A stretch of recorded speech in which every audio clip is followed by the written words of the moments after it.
नमस्कार master recipes मध्ये सगळ्यांचं मनापासून स्वागत.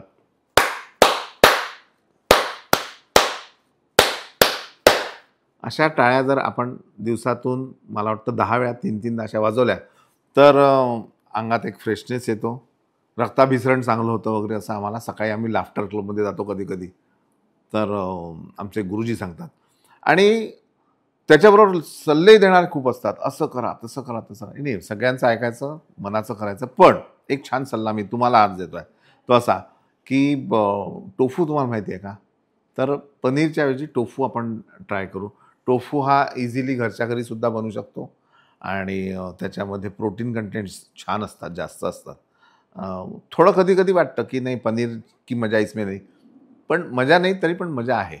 म्हणून हे टोफू जे आहे ते घरच्या घरी कसं सोप्या पद्धतीने करायचं ते आपण शिकू. चला सुरुवात करू. फक्त टोफू बनवताना एक काळजी घेणं गरजेचं आहे, ते म्हणजे सोयाबीनचे दाणे भिजवण्यापूर्वी ते आपल्याला चांगले भाजून घ्यायचे आहेत. आता ते का भाजायचे आहेत हे तुम्हाला सांगतो. हे व्यवस्थित मंद आचेवर आपल्याला भाजायचं आहे आणि भाजल्यानंतर थंड करून मग याला पाण्यात भिजवायचा साधारण 7 ते 8 तास. ह्याला व्यवस्थित आपण भाजून घ्यायचं. आता भाजून का घ्यायचं की सोयाबीनच्या दाण्यामध्ये असे काही घटक असतात की जे आपल्या शरीराला हानिकारक असतात आणि त्याचा नाश होणं गरजेचं असतं. मग तो कसा होतो? गरम केल्याने, शिजवल्याने, भिजवल्याने. म्हणून ज्यावेळी आपण सोयाबीनपासून एखादा पदार्थ तयार करतो टोफू, तर टोफू पाण्यात भिजवतो. भिजवण्याच्या आधी त्याला छान भाजून घ्यायचं. ते घटक पदार्थ कोणते ते बघा.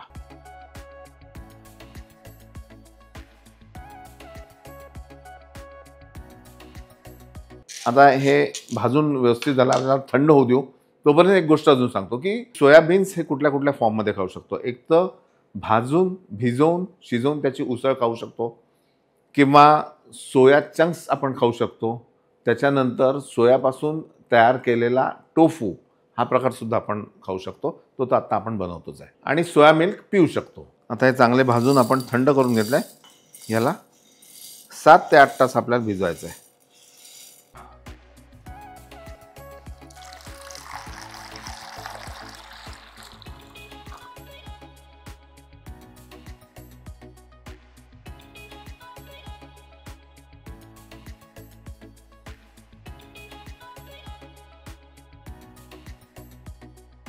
हे 7 ते 8 तास भिजवल्यानंतर असे झाले आहेत.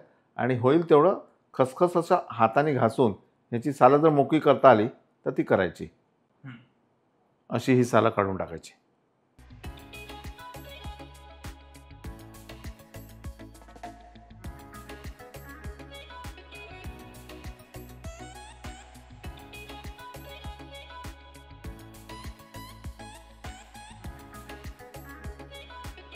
आता बारीक करताना यामध्ये पाणी किती घालायचं हा एक प्रश्न असेल की नाही? सोप्पा आहे. जेवढं आपण सोयाबीनचं बी घेऊ त्याच्या डबल पाणी घालायचं, किंवा थोडं जास्त झालं तरी चालेल.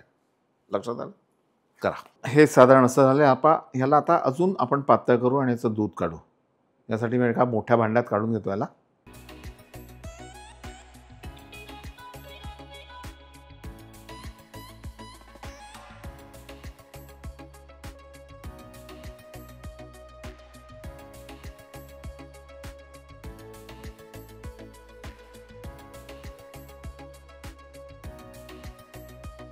अशा पद्धतीने हे दूध आपण काढून घेऊ आणि हा चोथा काढून आपण असा जमा करू. याच्यात पुन्हा पाणी घालू.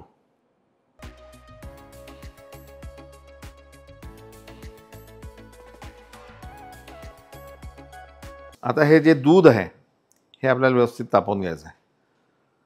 हे सोया मिल्क जेव्हा मी तापवत होतो तर त्याचा एक जो सुवास आला मला, तर त्या सुवासावरून मी भूतकाळात शिरलो. मी लहान होतो, छोटासा वय असेल माझं काय माहीत 4थी वगैरे मध्ये असेल. आणि आमचे बाबा म्हणायचे की रोज सोया मिल्क तुम्हाला प्यायला पाहिजे.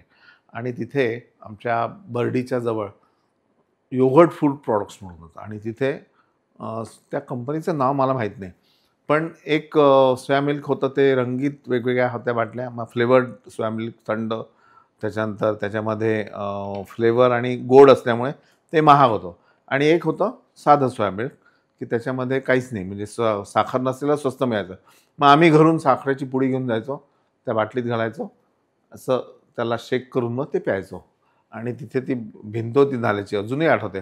मला वाटतं काही फोटोग्राफ्स माझ्याकडे असतील ते मी शेअर करतो, कित्येक लोकांना आठवेल ते. तर तिथे हा प्रकार असा सोया मिसळचा व्हायचा. पण आपल्याला बनवायचा टोफू.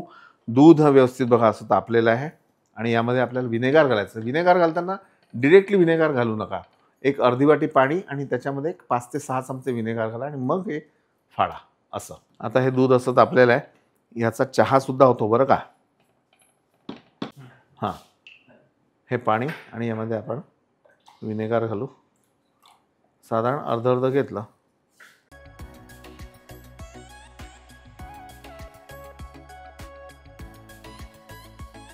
अशा पद्धतीने हे फाटल्यानंतर याला जसं आपण चक्का बांधतो तसं बांधून घ्यायचं.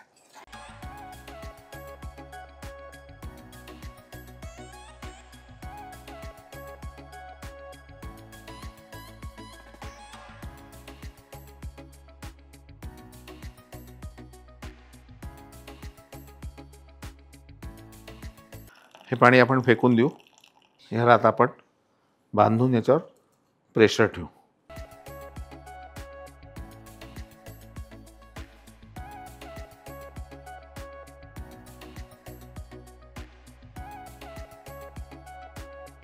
हे आता फर्म करण्यासाठी आपण याला थंड पाण्यामध्ये ठेवू.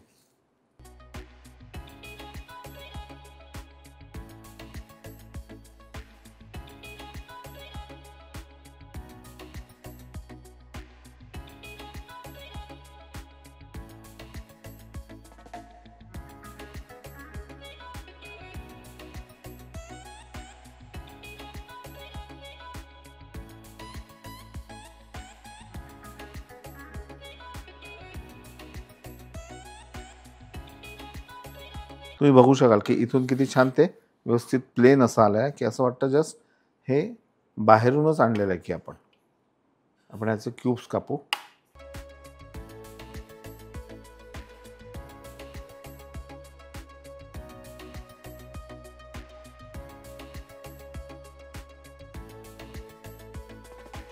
सो हे टोफू तयार झालेलं आहे. पाहिलं ना किती सोपा प्रकार आहे.